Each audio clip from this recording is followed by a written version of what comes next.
अस्सलाम वालेकुम दोस्तों, आज इस वीडियो के अंदर मैं आपको बताने वाला हूं कोरोना वायरस के बारे में। जैसा कि आप जानते हैं, कुछ दिन पहले चाइना के अंदर इस कोरोना वायरस की वबा फैली है और बहुत से लोगों की जान जा चुकी है। काफी पॉपुलेशन जो चाइना की है, काफी लोग जो हैं वो इस वायरस की वजह से मारे जा चुके हैं। लेकिन पॉसिबिलिटीज हैं कि ये वायरस पाकिस्तान के अंदर भी आ सकता है, लेकिन आपने डरना नहीं है।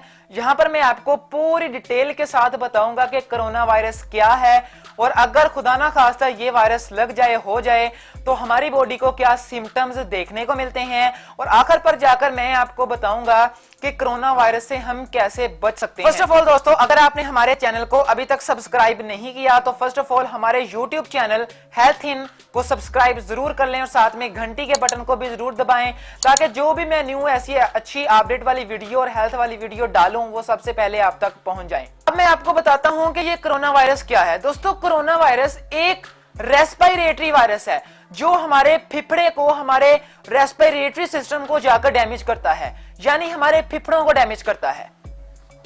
आई होप आपको समझ लग गई होगी। ये हमारे फेफड़ों को जाकर हमें, जहां से हम सांस लेते हैं, सांस लेने में मदद मिलती है, उस ऑर्गन को, उस फेफड़ों को जाकर ये डैमेज करता है। अब मैं आपको इसके सिम्टम्स बताता हूं कि इस वायरस के सिम्टम्स क्या हैं। अगर किसी बंदे को अगर ये वायरस लग जाए, वो इन्फेक्टेड बंदा, क्या सबसे पहले सिम्टम्स देखने को मिलते हैं।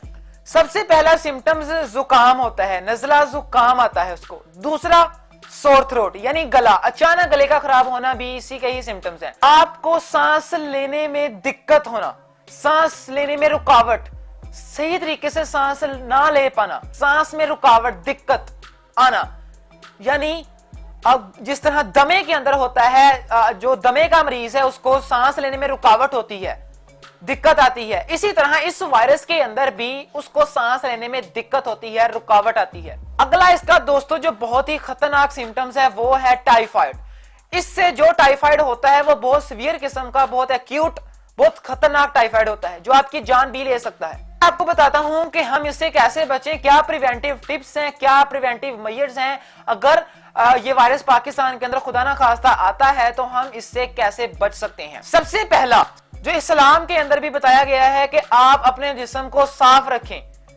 अगर आप अपने जिस्म को साफ नहीं रखते, आप अपने जिस्म की केयर नहीं करते, अच्छी तरह से गुस्ल नहीं करते, नहीं नहाते, तो ये वायरस आपको इन्फेक्ट कर सकता है। आप अपने हाथों को, अपने चेहरे को, अपने पूरे जिस्म को अच्छे तरीके से नहाएं, अच्छे तरीके से धोएं, ताकि ये वायरस आपके करीब भी ना आ सके। अगला जो प्रिवेंटिव टिप्स है इस वायरस से बचने का, वो अगर किसी को खुदा ना खास्ता ये इन्फेक्ट कर देता है, किसी बंदे को, किसी शख्स को ये वायरस इन्फेक्ट करता है, तो उस बंदे के करीब मत जाएं।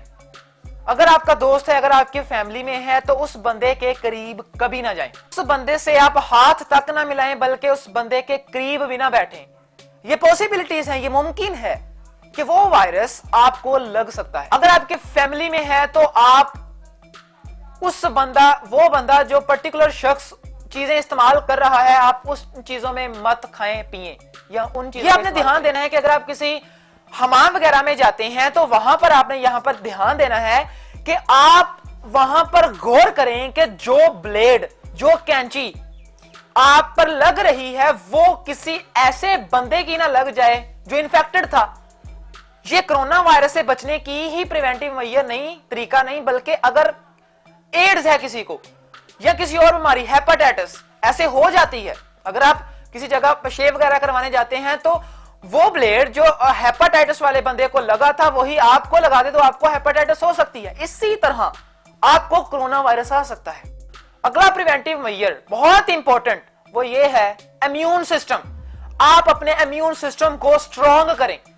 ये वायरस ज्यादातर बुजुर्ग लोगों को ही आकर इन्फेक्ट करता है। क्यों? क्योंकि बुजुर्ग लोगों का इम्यून सिस्टम कमजोर है, वीक है। अगर आपका इम्यून सिस्टम भी वीक हुआ, कमजोर हुआ, तो ये बीमारी, ये वायरस आपको इन्फेक्ट कर सकता है। अब इम्यून सिस्टम क्या है? इम्यून सिस्टम एक मुदाफती निजाम है जो हमें बीमारियों से बचाता है, जो हमें बीमारियां नहीं लगने देता। अगर वो ही कमजोर हो गया तो आपको बीमारी लगेगी, चाहे कोई भी है, चाहे वो कोरोना वायरस की है, चाहे एड्स की है, चाहे हेपेटाइटिस की है, चाहे टाइफाइड है, तो वो आपको लग सकती है। इसी तरह अगर आपका इम्यून सिस्टम वीक है, आपको कोरोना वायरस भी आकर इन्फेक्ट कर सकता है। तो आपने यहाँ पर विटामिन सी का ज्यादा इस्तेमाल करना है। विटामिन सी माल्टे के अंदर, गाजर के अंदर, फलों के अंदर, अगर सप्लीमेंट्स के अंदर भी विटामिन सी मिल जाता है, तो आप विटामिन सी का ज्यादा इस्तेमाल करें, जिससे आपका इम्यून सिस्टम स्ट्रांग हो। और अगर खुदा ना खासा ये पाकिस्तान के अंदर वायरस आ जाए, आपके इम्यून सिस्टम इतना स्ट्रांग हो कि वायरस आपके करीब भी ना आ पाए, तो अभी आप अपने इम्यून सिस्टम को जरूर स्ट्रांग करें, मजबूत बनाएं, एक्सरसाइज करें। अगला प्रिवेंटिव मेजर, आप अपने हाथों को, ये अगर आप किसी गंदी जगह पर लगाते हैं और यही आप अपने चेहरे पर लगाते हैं, होंठों पर लगाते हैं, तो वो वायरस अंदर जा सकता है।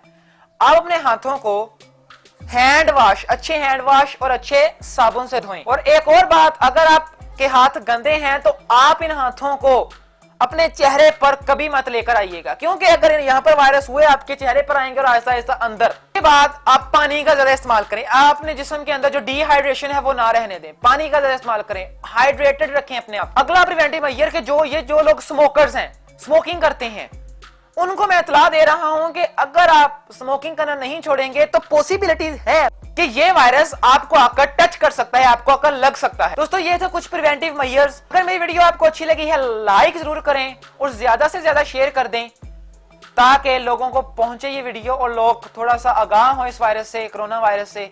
तो अगर वीडियो अच्छी लगी है, लाइक, शेयर एंड कमेंट जरूर करें और हमारे चैनल को सब्सक्राइब करें, घंटी को भी दबा लें, ताकि जो भी मैं न्यू वीडियो अपलोड करूं वो सबसे पहले आप तक पहुंचती रहे।